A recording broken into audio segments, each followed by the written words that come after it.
Hi, I'm Milo Ventimiglia.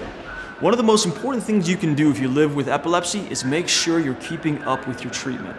Your medicines work only when the right amount is in your body. If you miss taking your meds, you risk having a seizure. Here are tips on how to make sure you're doing what you need to do.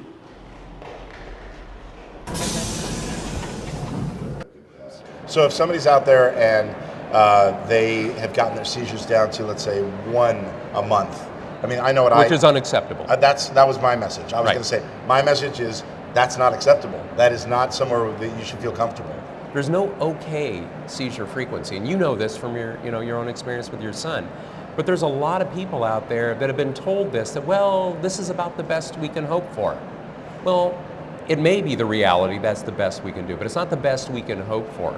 And that's been really exciting about these newer drugs that have been developed, because it does offer the possibility. So the bottom line is keep pitching, keep asking for something new, because we don't know yet what's going to be the right medicine. There's always hope. Jake, he started having seizures when he was 7. Yeah.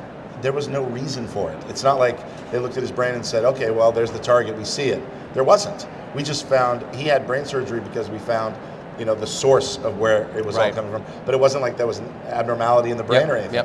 And that's just for a parent to hear that, saying, hey, your son has a perfect brain, everything's fine. We don't know why it's happening. It's just, but I think we're getting closer and closer to figuring out case by case, right?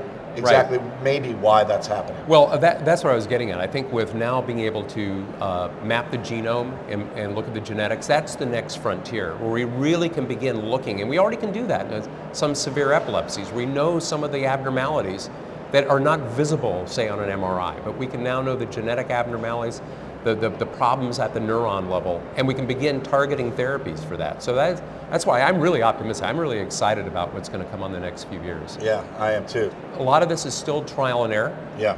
And parents and patients have to accept that we can't do a blood test right now and say, this is the one for you. We may have to try multiple different things in different doses, but it's a process. I tell my patients, we're working on a process here. It's a long-term game. Right. It's not one and done. And so we're going to keep trying to put things together. And certain medications work with other medications. They're designed to. Other medications are sort of standalone. What do they call those medications? They're like where that medication could be the only one you take. I mean, Jake takes a combination, but every time that would be the right medicine. The right medicine, yeah, exactly. Okay. I've seen just a combination, and also trying something new. I mean, don't be afraid to try a new medication. There are people that have been using their medication for so long. I talk to them and they're like, no, you know what? I'm fine and I can deal with weight gain, or I can deal with this or this side effect. And I'm like, no. Because, by the way, those side effects don't affect everybody. Talk to your doctor more.